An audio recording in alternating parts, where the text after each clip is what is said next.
Alors bonjour, je suis Youssef Boussouma, militant décolonial, membre de Parole d'honneur, PDH, et du QG décolonial. Et j'ai l'honneur de participer aussi donc aux émissions de Parole d'honneur. Voilà. Et donc militant de la cause palestinienne de longue date. Eh bien, oui, les réseaux, on le voit très bien, les réseaux sont extrêmement importants. C'est aujourd'hui par les réseaux que beaucoup de jeunes se politisent, apprennent des choses. Ces jeunes ont besoin d'apprendre devant un système de désinformation organisé, parce qu'on désorganise l'information, hein, ou plutôt on organise la désinformation. Le système actuel ne veut surtout pas de la vérité, ne veut surtout pas de la connaissance. Les réseaux aujourd'hui, et donc comme Auréa Kwan, et d'autres, eh bien, sont à des moyens pour toute une jeunesse de se réapproprier toute une histoire qui les rend forts, parce que la connaissance rend fort. Et c'est bien pour cela qu'aujourd'hui, des poursuites même ont lieu contre des gens, contre des diffuseurs de connaissances. Tous ces militants qui sont poursuivis aujourd'hui, j'en veux pour preuve les persécutions contre des militants comme le camarade de l'ESCO, de la CGT. Eh bien, ces persécutions, des véritables persécutions politiques, ont comme objectif d'empêcher la vérité d'éclater. Et on le voit bien, aujourd'hui, les médias sont hyper concentrés. Jamais la concentration des médias n'a été aussi importante dans ce pays. Ce sont des milliardaires qui aujourd'hui eh bien, contrôlent les journaux, effectivement, au sens propre. Ce sont les Bolloré et autres. Et mieux que ça, ils ont même acheté une école de journalisme maintenant. Ils ont même acheté une école de journalisme. C'était pas suffisant eh bien, de contrôler les radios, CNews, etc. Maintenant, ils veulent contrôler l'information en amont, hein, de façon à empêcher justement l'éclatement de la vérité. Et c'est pour ça que pour contrer ce système, eh bien, les réseaux sont si importants. Et les réseaux, c'est l'antidote que les consciences révolutionnaires eh bien, ont trouvé pour s'opposer à ce système de désinformation, ce système d'abrutissement général, de diffusion de la pensée fasciste qui aujourd'hui, évidemment, occupe le haut du pavé. Voilà. Donc c'est pour ça qu'effectivement, eh bien, j'engage tous les militants à investir tous les réseaux au maximum, comme le vôtre, Réacouane, et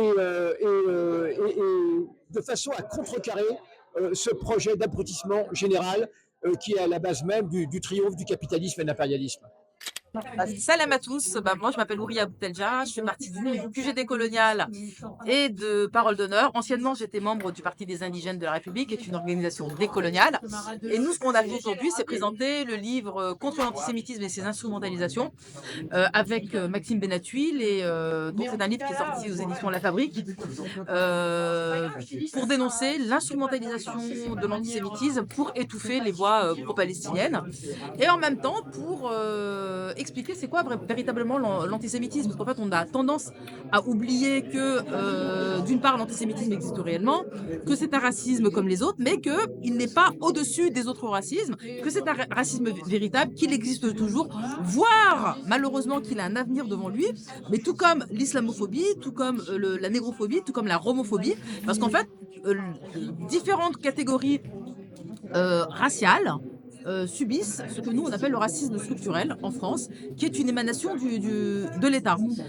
Par conséquent, il nous importe à nous, en tant que décoloniaux, en tant qu'antiracistes politiques, de dénoncer toutes les formes de racisme, mais sans oublier, mais sans que cette lutte-là soit contradictoire avec le fait de soutenir la lutte légitime des Palestiniens et surtout de revendiquer notre antisionisme. Nous sommes à la fois parfaitement antisionistes parce que nous sommes antifascistes, nous sommes antiracistes, anticolonialistes, et en même temps, on dénonce toutes les formes de racisme. C'est pas du tout contradictoire, au contraire, ça va ensemble. D'ailleurs, aujourd'hui, la preuve en est que les sionistes sont ceux qui s'accommodent le plus du véritable antisémitisme. Par exemple, lorsque Elon Musk, qui est quand même quasiment le bras droit de Trump, qui représente la plus grande puissance impérialiste au monde, il n'a aucun problème à faire un salut nazi. Voilà, eux, ce sont des véritables antisémites et ils sont en même temps sionistes, ce qui est tout à fait normal. Quand on est sioniste, on est antisémite. Quand on est antisioniste, on est contre l'antisémitisme. Voilà. Je m'appelle Maxime Benatouil, je suis militant au sein du Bloc juif décolonial, c'est-à-dire au sein de l'Union juive française pour la paix et du collectif juif décolonial CEDEC, depuis de nombreuses années maintenant. Je suis un des co-auteurs du livre paru aux éditions La Fabrique contre l'antisémitisme et ses instrumentalisations, pardon. Je pense qu'avec ce qui se passe à Gaza, au Liban, dans toute la région, mais aussi en France, avec le déni de démocratie qui est le nôtre, et avec l'instrumentalisation de l'antisémitisme qui vous a réprimé toute contestation au bloc bourgeois. Je pense que c'est très important de s'organiser et de partout autour de soi convaincre, que ce soit dans les repas de famille, dans nos clubs sportifs, sur les réseaux sociaux, etc. Parce qu'il y a une vraie bataille culturelle qui est en train de se mener. On ne va pas se raconter l'histoire, on n'est pas forcément en train de la gagner. Donc il faut tous qu'on intensifie les efforts et puis on finira par être victorieux. Je m'appelle Jean-Paul Delescaux, je suis secrétaire général de l'UD-CGT des syndicats du Nord. Je représente donc les syndicats CGT dans tout le nord de la France. Alors voilà, nous on a été accusés en fin 2023. On a diffusé un tract 3 jours après le 7 octobre en expliquant qu'on s'inclinait devant toutes les victimes parce qu'on savait déjà qu'à 3-4 jours après que l'abattage médiatique allait se faire et qu'il fallait impérativement qu'on ne s'arrête pas qu'au 7 octobre, mais aussi sur les causes du 7 octobre. Donc ça nous a valu donc une apologie du terrorisme. Ils sont venus me chercher à la maison un matin, garde à vue.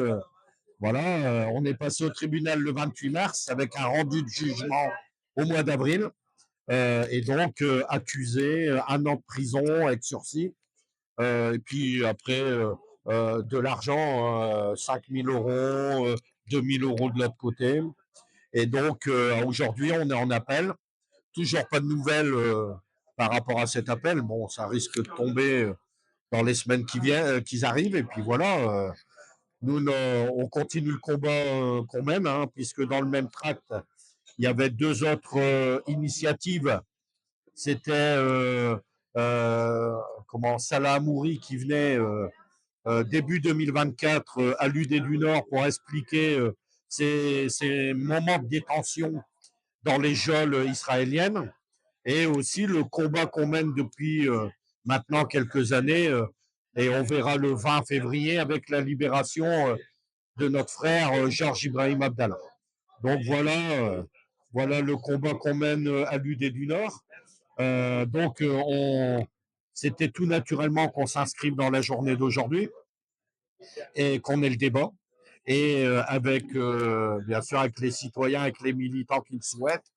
Et en même temps, le travail qu'on doit continuer d'engager, puisque nous, dans le document d'orientation de l'UD, depuis fin 2016, on a pris la décision d'aller vers les quartiers populaires. Pourquoi? Parce qu'on représente aussi des travailleurs et que les travailleurs, ils ne sont pas que dans les usines. Ils sont aussi au chômage dans les quartiers populaires. Et on a besoin aujourd'hui de toucher l'ensemble des travailleurs, qu'ils aient ou qu'ils n'aient pas du travail. Et donc, depuis 2016, on tente de se déployer aussi dans les quartiers et avoir un débat avec les habitants des quartiers et les travailleurs des quartiers.